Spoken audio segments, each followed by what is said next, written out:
Hello aspirants, welcome to ఏకేఎస్ఐఎస్ academy daily current affairs. ముందుగా నిన్న ఇచ్చినటువంటి క్వశ్చన్లో కనుక మనం చూస్తే vote on account and interim budget ఈ రెండింటికి మధ్య తేడా. ఓట్ ఆన్ అకౌంట్ అనేటటువంటిది జనరల్గా రెగ్యులర్ గవర్నమెంట్స్ కాదండి, ఇది రివర్స్ చేశాడు. యాక్చువల్లీ ఇది తప్పు. ఓట్ ఆన్ అకౌంట్ అనేది expenditure in the government budget మాత్రమే చూస్తుంది. ఇంటర్మ్ బడ్జెట్ అనేది సేమ్ మొత్తం ఉంటుంది. కాకపోతే ఎన్నికల సమయంలో ఒక ప్రభుత్వం అనేటటువంటిది ఇంటర్మ్గా ఉన్నప్పుడు, ఎన్నికల సమయాన్ని కాదు, ఇన్ జనరల్గా ఇంటర్మ్గా ఉన్నప్పుడు కొంత సమయానికి మాత్రమే ఈ యొక్క ఇంటర్మ్ బడ్జెట్ అంటే మధ్యలో ఆ బడ్జెట్ని పెడతారు. జనరల్గా జనవరి ఫిబ్రవరి మంత్స్లో వస్తుంది కదా, అట్లా కాకుండా మధ్యలో ఎక్కడో వస్తే అది ఇంటర్మ్ బడ్జెట్ అవుతుంది. ఓట్ ఆన్ అకౌంట్ జనరల్గా 2 monthsకే ఉంటుంది. ఎవ్రీ 2 monthsకి దాన్ని అప్డేట్ చేస్తూ ఉంటారు. So answer is 2 only. First one is wrong. So before we go to the session, small announcement. If you are looking for UPSC admissions, అట్లాగే group 1 and group 2 both AP and Telangana, so దయచేసి కింద నెంబర్కి call చేయండి. Will give you all the details. ఇక ఈరోజు topic వచ్చేసి international mother language day. యాక్చువల్గా ఫిబ్రవరి 21న ఇంటర్నేషనల్ మదర్ లాంగ్వేజ్ డేగా జరుపుకుంటాం. కానీ దీని రిపోర్ట్ కరెంట్ అఫైర్స్లో ఈరోజు న్యూస్ పేపర్లో వచ్చింది. So in that particular sense I brought this topic to you. So బేసికల్గానే అంతర్జాతీయ ఈ యొక్క మదర్ లాంగ్వేజ్ డే అంటే ప్రతి వ్యక్తికి కూడా మాతృభాష అనేటటువంటిది ఉంటుంది. సో ఇలా అంతర్జాతీయ మాతృభాషా దినోత్సవాన్ని ఎందుకు జరుపుతారు అంటే, మాతృభాషలో నేర్చుకున్నటువంటి విద్య చాలా తొందరగా పిల్లలకి ఎక్కుతుంది. This is truth. అంటే మనం ఇప్పుడు తెలుగు వాళ్ళం, తెలంగాణ, ఆంధ్రప్రదేశ్ ఈ 2 రాష్ట్రాలకు సంబంధించి ఉన్నటువంటి వ్యక్తులందరికీ Telugu that is the mother tongue, at least majority of them. So వీళ్ళకి మనం ఇంగ్లీష్లో పాఠాలు చెప్పామనుకోండి, చిన్నప్పటి నుంచి అర్థం అవుతాయి, కానీ తెలుగు భాషలో చెప్తే అర్థమైనంత స్థాయిలో అవి అర్థం కావు. అందుకే రవీంద్రనాథ్ ఠాగూర్ ఒకచోట ఆయన ఇనీషియల్గా ఆయన చాలా అద్భుతమైనటువంటి లిటరేచర్, అది మీ అందరికీ తెలుసు.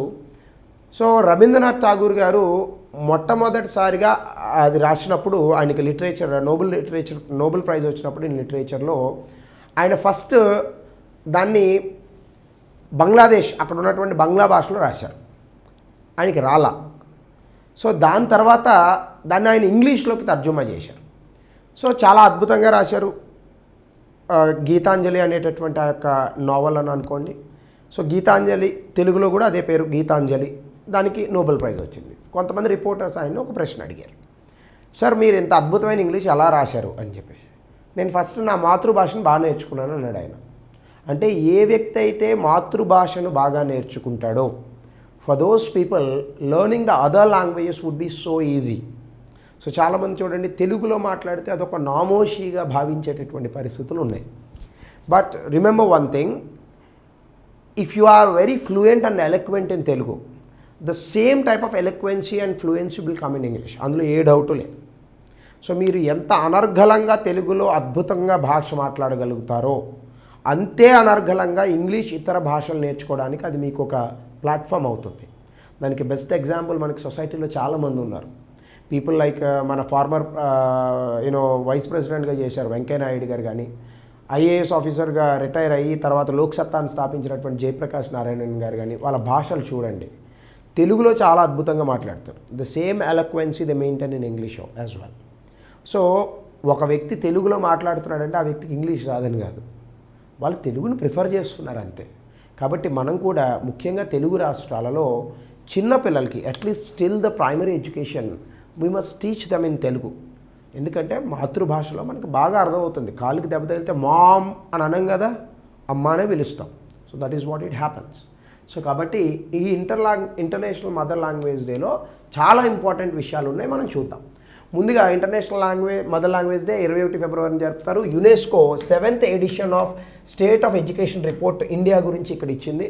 అయితే దీనికి టైటిల్ కూడా ఏం పెట్టారంటే భాషా matters, mother tongue and multilingual education అనే పేరు పెట్టారు. ఎగ్జామినేషన్లో మనకి ఇక్కడ ప్రిలిమినరీ క్వశ్చన్స్ రావచ్చు.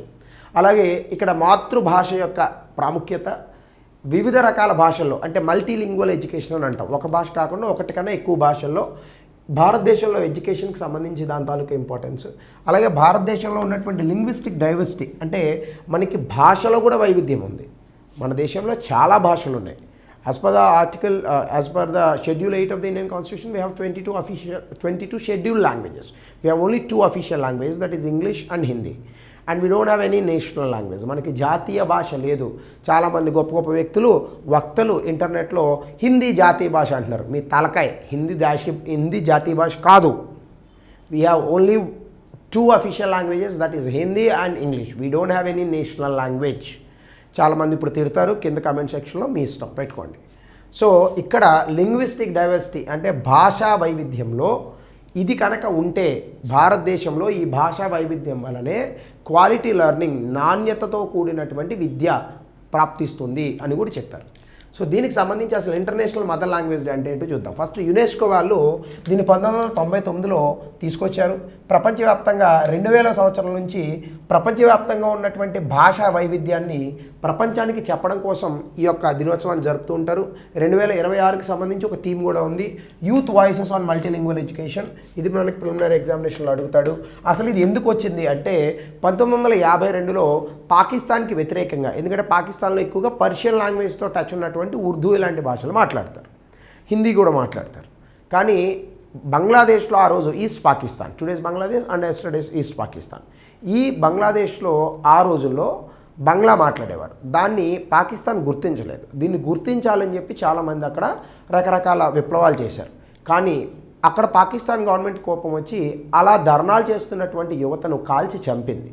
సో దీనికి గుర్తుగా ఖచ్చితంగా ఈ యొక్క భాషా దినోత్సవం అనేటటువంటి దాన్ని కూడా ఇప్పుడు గుర్తు చేసుకున్నారు. హిస్టారికల్గా జరిగినటువంటి అంశం ఇది. సో ఇందులోనే మనకి మరొక అంశం ఏంటంటే, దీని ఆబ్జెక్టివ్ ఏంటంటే ప్రపంచవ్యాప్తంగా ఈ భాషకు సంబంధించినటువంటి మన లీనియేజ్ అండ్ హెరిటేజ్ ఏదైతే ఉందో దీన్ని గుర్తు చేసుకోవాలి. అలాగే సాంప్రదాయబద్ధంగా కానీ సాంస్కృతికంగా కానీ మనకున్నటువంటి వైవిధ్యాన్ని భాష ద్వారానే మనం తెలుపుతాం. ఇవన్నీ ప్రపంచవ్యాప్తంగా చెప్పడం దీని యొక్క ఆబ్జెక్టివ్. అయితే ఇప్పుడు యునైటెడ్ నేషన్స్ చెప్తున్నటువంటి అంశం ఏంటంటే ప్రతి 2 వారాలకు ప్రపంచంలో ఒక భాష పోతుందట. చాలామంది అనుకుంటారు భాష అని అనగానే దానికి లిప్ ఉండాలని అనుకుంటారు. కాదు, వాగ్రూపంలో ఉన్నటువంటి దాన్ని భాష అని అంటారు. కేవలం వాక్కుల ద్వారా పలికేటటువంటిదే భాష, దానికి లిప్ ఉండాల్సినటువంటి అవసరం లేదు. ఉదాహరణకి భారతదేశంలో, ముఖ్యంగా దక్షిణ భారతదేశంలో ద్రవిడియన్ లాంగ్వేజ్ అని ఒకటి ఉండేది. దాన్ని తెలుగులో మూల ద్రావిడ భాష అని అంటారు. ఈ మూల ద్రావిడ భాష నుంచి చాలా భాషలు వచ్చాయి. దాదాపుగా 31 భాషలు ఉన్నాయి. ఆ 31 భాషలో 4కి లిప్ ఉంది. అవే కన్నడ, తెలుగు, మలయాళం, తమిళ్. మిగతా భాషలు ఏవైతే ఉన్నాయో 27 భాషలు, కువి, మండ, మువి, గదబ, బల్లారి ఇలాంటి భాషలకు లిపి లేదు. కానీ వాగ్రూపంలో ఉన్నటువంటి దాన్ని, అంటే anything that you can speak that can be counted as a language. So కాబట్టి ఇక్కడ ఇప్పుడు వస్తున్నటువంటి ప్రపంచంలో గ్లోబలైజేషన్ అంటే ప్రపంచీకరణ కారణంగా అందరూ కూడా ఇంగ్లీష్ లాంటి భాషలు నేర్చుకోవడానికి ప్రిఫర్ చేస్తున్నారు. Because of that mother tongue అనేటటువంటిది పోతుంది. చాలామంది తెలుగు చచ్చిపోతుందని అంటున్నారు, కానీ అదేం బాధ లేదు. తెలుగు ఎక్కడ చచ్చిపోదు, బ్రహ్మాండంగా మనం అందరం మాట్లాడుతున్నాం. మహా అయితే రాయడంలో ఇప్పుడు ఉన్నటువంటి జనరేషన్కి ఇబ్బందులు ఉన్నాయేమో, కానీ మాట్లాడడంలో ఏం ఇబ్బంది లేవు. కానీ అవి కూడా ఉండాలి అంటే ఖచ్చితంగా మనందరం తెలుగులో రాయాలి. తెలుగులో మీరందరూ కూడా కవిత్వాలు రాయండి. మీరు రాశారని అడుగుతారేమో, నేను అద్భుతంగా రాశాను. 30 కవిత్వాలు ఎప్పుడైనా వీలుంటే తెచ్చి వినిపిస్తాను కూడా. సో కాబట్టి తెలుగులో కవిత్వాలు, పాటలు, లిటరేచర్ రాసేటటువంటి ప్రయత్నాలు చేయండి. కొంతలో కొంత సినిమాలు దాన్ని నిలబెట్టాయి. కాకపోతే ఇప్పుడు లిటరేచర్కు దూరంగా సినిమాలు వెళ్ళాయి కాబట్టి అందులో చాలా అద్భుతంగా పాటలు రాసేటటువంటి వ్యక్తులు కూడా కనుమరుగయ్యారు. So coming back to here, linguistic landscape ఇండియాలో కనుక చూస్తే దాదాపుగా మనకి 1369 మాతృభాషలు భారతదేశంలో ఉన్నాయి. అందులో 121 భాషల్ని 10,000కు పైగా మన దేశంలో మాట్లాడతారు. అలాగనే ఈ యొక్క భాషకి సంబంధించి వైవిధ్యంలో ఒక ఇండెక్స్ ఉంది. అందులో భారతదేశానికి కూడా చాలా అద్భుతమైనటువంటి మార్కులు వచ్చాయి. 0.914, 1 మార్క్ పోతే 100% అని అర్థం. ప్రపంచంలోనే ఇది వన్ ఆఫ్ ద హైయెస్ట్. అలాగే ఇండియాలో మనకి 4 భాషలకు సంబంధించిన గ్రూప్స్ ఉన్నాయి. ఇండో ఆరియన్ గ్రూప్, సాధారణంగా సాంస్క్రిట్, హిందీ ఇవన్నీ ఈ కోవలోకి వస్తాయి. 78% స్పీకర్స్ ఉన్నారు.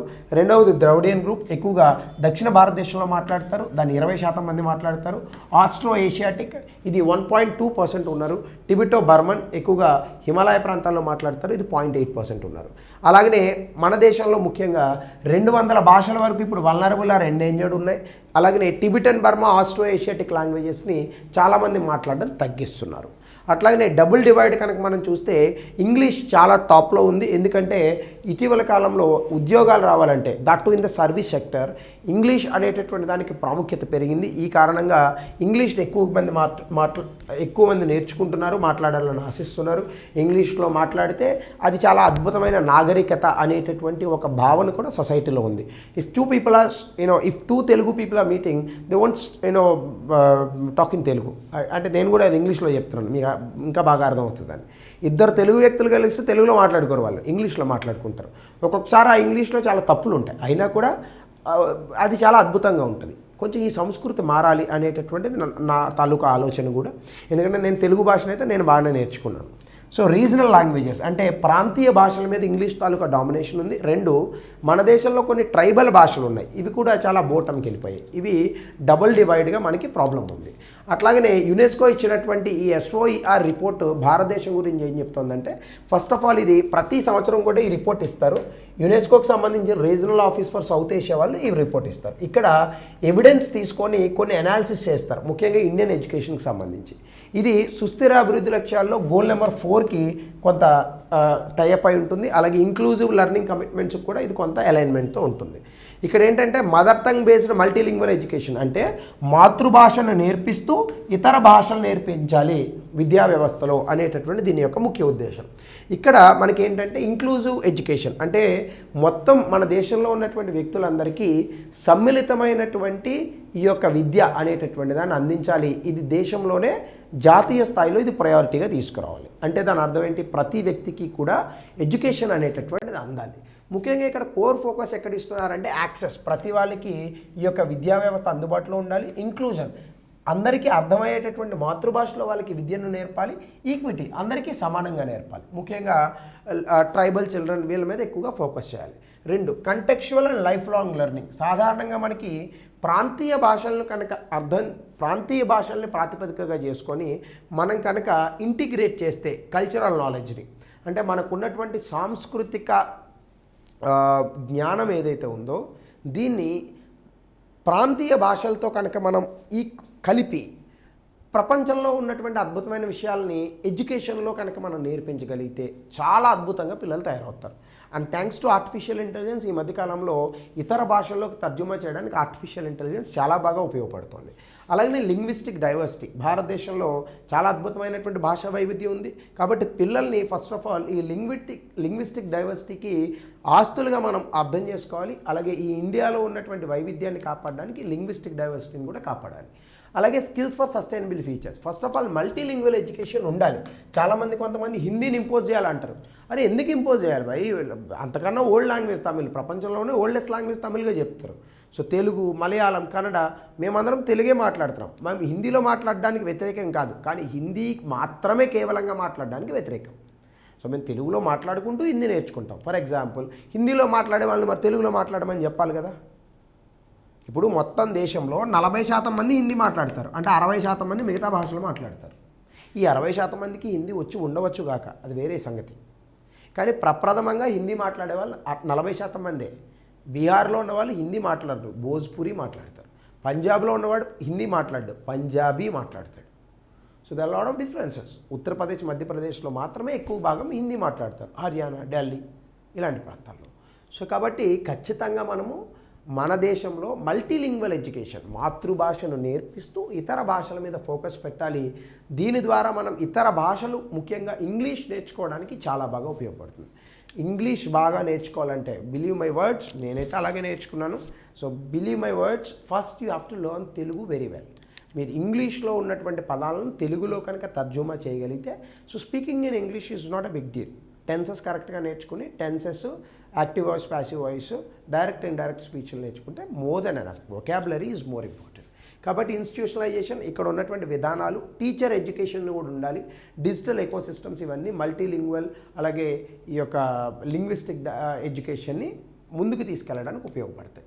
సో ఇక్కడ రిపోర్ట్లో వచ్చినటువంటి కీ ఫైండింగ్స్ ఏంటంటే, మదర్ టంగ్లో, మాతృభాషలో చెప్తూ ఇతర భాషలను కూడా నేర్పిస్తే అద్భుతంగా మనము ఎడ్యుకేషన్లో చేయొచ్చు. కాబట్టి ఇది చేస్తూ భారతదేశంలో ఉన్న విద్యా వ్యవస్థలో మనం రిఫార్మ్స్ తీసుకురావాలి. అలాగే ఇది నేషనల్ ఎడ్యుకేషన్ పాలసీ 2020తో ఎలైన్ అయి ఉండాలి.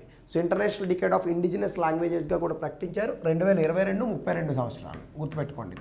2022 నుంచి 32 వరకు international decade of indigenous languages. అట్లాగనే mother tongue based instruction, first of all primary education should be in mother tongue. అలాగనే మల్టీ లాంగ్వేజ్ పెడగోగి ఉండాలి, ఇతర భాషలు నేర్పించాలి, but not before the mother tongue. మాతృభాష కన్నా ముందు కాదు, మాతృభాష తర్వాతే నేర్పించాలి. అలాగనే కల్చరల్లీ రెస్పాన్సిబుల్ లెర్నింగ్, మన తాలూకా సంస్కృతిని కూడా నేర్పేటటువంటి విధంగా.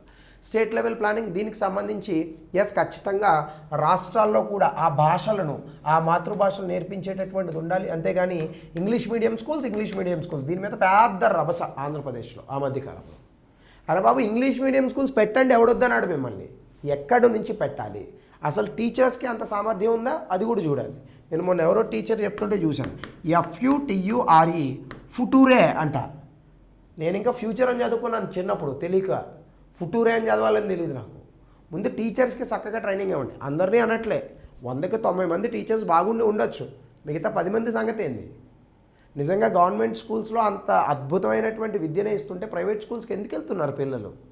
there are deficiencies of quality in education, especially in the government schools. We have to address that concern, we have to address that issue.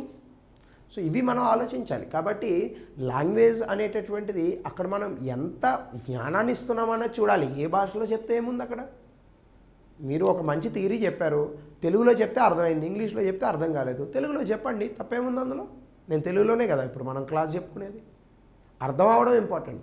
పిల్లాడు ఒక పరిణితికి వచ్చిన తర్వాత ఏ భాషలో అయినా నేర్పండి, వాడు అర్థం చేసుకోగలుగుతాడు. సో కాబట్టి లాంగ్వేజ్ని ఖచ్చితంగా మీడియం ఆఫ్ ఇన్స్ట్రక్షన్గా పెట్టాలి, టీచర్ డిప్లాయ్మెంట్ జరగాలి, దీని మీద మెటీరియల్ డెవలప్మెంట్ ఉండాలి. ఇదంతా అన్ని రాష్ట్రాల్లో జరగట్లేదు, కానీ చేయాలి. కమ్యూనిటీ లెడ్ ప్రాక్టీస్, స్కూల్స్ కమ్యూనిటీస్ని కూడా డెవలపింగ్ మెటీరియల్స్ అనేటటువంటివి చేయాలి, లోకల్ నాలెడ్జ్లో వాటిని చేయాలి. సో అలాగనే ఓరల్ ట్రెడిషన్స్, కొన్ని లాంగ్వేజెస్ ఉన్నాయి, సవోరా, కుయి, గోండి, సంతాలి, కాశీ, మిజో, వీటికి లిపి లేదు, కానీ భాషలో చెప్పేటటువంటి ప్రయత్నాలు చేయాలి. మనం ఈ భాషలు చచ్చిపోనివ్వకూడదు. కుయి, సవోరా ఇలాంటివన్నీ కూడా మన తెలుగు రాష్ట్రాల్లో ఉన్న భాషలే. అవి మాట్లాడుతున్నారా ఎవరైనా? ట్రైబల్ లాంగ్వేజెస్, కొంతవరకు గోండి ఉంది అట్లా. సో కాబట్టి ఇది కూడా మనం ఆలోచించాలి. అలాగనే గ్రౌండ్ మోడల్స్, ఒడిశాలో ట్రైబల్ మల్టీలింగ్వల్ ప్రోగ్రామ్ అని ఒకటి ఉంది. 21 ట్రైబల్ లాంగ్వేజెస్ని కవర్ చేశారు 17 డిస్ట్రిక్ట్లో. దీనివల్ల 90,000 మంది చిల్డ్రన్ బెనిఫిట్ అయ్యారు. అలాగే డిజిటల్ ఇనిషియేటివ్స్లో దీక్ష, గతంలో చెప్పాను నేను, ఇది ముఖ్యంగా తెలంగాణలో కూడా చేశారు. ఇది PM ఈ-విద్య, AI ఫర్ భారత్, ఇవన్నీ లోకల్ లాంగ్వేజెస్ని సపోర్ట్ చేయడానికి. అలాగనే కొన్ని ఇన్స్టిట్యూషనల్ కోఆపరేషన్స్ లైక్ మినిస్ట్రీస్ కానీ, SCRTs, ట్రైబల్ రీసెర్చ్ ఇన్స్టిట్యూట్స్, అలాగే NGOs, టెక్నాలజీ పార్ట్నర్స్, వీళ్ళందరినీ తీసుకొని వచ్చి మన భాషని బతికించాలి. ఇవన్నీ మనం ఆలోచించుకోవాల్సిన విషయాలు. అయితే ఫైనల్గా ఎందుకు మాతృభాష అనేటటువంటిది చాలా ప్రాముఖ్యమైనది? 2022 NCERT రిపోర్ట్ ప్రకారం దాదాపుగా 44% మంది పిల్లలు వేరొక లాంగ్వేజ్లో వాళ్ళు విద్యను నేర్చుకుంటున్నారు, కానీ వాళ్ళ మాతృభాష వేరు. వాళ్ళ మాతృభాష తెలుగు అయితే పాఠాలు ఇంగ్లీష్లో చెప్తున్నారు, మాతృభాష హిందీ అయితే పాఠాలు ఇంగ్లీష్లో చెప్తున్నారు. ఇది కరెక్ట్ కాదు, మార్చాలి. అలాగే పెడగాగికల్ బెనిఫిట్, మదర్ టంగ్లో కనుక మనము ఇన్స్ట్రక్షన్ ఇవ్వకపోతే వాళ్ళకు ఉన్నటువంటి తెలివితేటలు తగ్గిపోతాయి. మదర్ టంగ్లో ఇస్తే వాళ్ళ కాగ్నిటివ్ లోడ్ అనేటటువంటి తగ్గుతుంది, తెలివితేటలు పెరుగుతాయి. దీనివల్ల వాళ్ళ ఫౌండేషన్ లిటరసీ బాగుంటుంది. కాబట్టి ఇనీషియల్ డేస్లో తెలుగులోనే పాఠాలు చెప్పాలి పిల్లలకు, స్కూళ్ళల్లో కూడా. That's very important. సో దీనివల్ల వాళ్ళకి క్రిటికల్ థింకింగ్ పెరుగుతుంది, వాళ్ళ అకాడమిక్ పెర్ఫార్మెన్స్ కూడా పెరుగుతుంది. నేను ఒకసారి కొంతమంది పిల్లల్ని అడ్మిషన్స్ తీసుకునేటప్పుడు ఒక ఇన్స్టిట్యూషన్లో పనిచేసేటప్పుడు ఇంటర్+IS, డిగ్రీ+ISలో మేము ఇంటర్వ్యూ చేస్తున్నాం. ఒక అబ్బాయి, సార్ నేను తెలుగులో ఆన్సర్స్ చెప్తా అన్నాడు. చెప్పమ్మా అన్నాం. ఆ అబ్బాయి ఏ ప్రశ్న అడిగినా ఫిజిక్స్, కెమిస్ట్రీ చాలా అద్భుతంగా ఆన్సర్స్ చెప్పాడు తెలుగులో, కానీ ఇంగ్లీష్లో చెప్పడానికి అబ్బాయికి ఇబ్బంది ఉంది. సో ఇప్పుడు అతని దగ్గర నాలెడ్జ్ ఉంది, మనం చేయాల్సింది అతనికి భాషను ఇవ్వగలగాలి, గొప్పవాడు అవుతాడు. సో అట్లా ఫస్ట్ జ్ఞానం ఇంపార్టెంట్. అది తెలుగులో వచ్చిందా ఇంగ్లీష్లో వచ్చిందా అని ఎవరు చూడరు.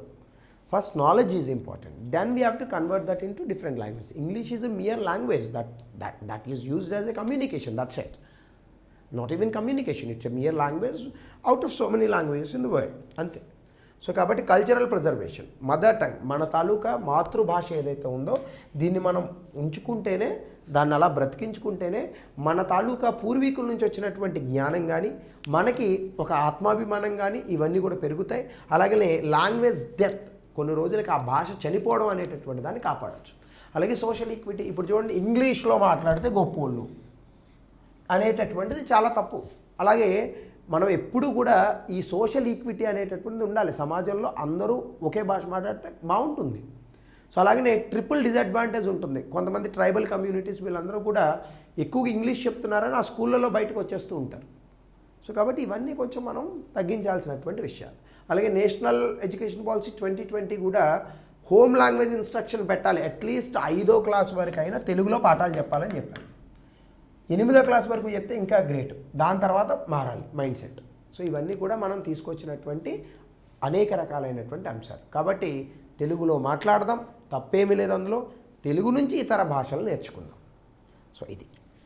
సో దీనికి సంబంధించి ఒక ప్రశ్న. అలాగనే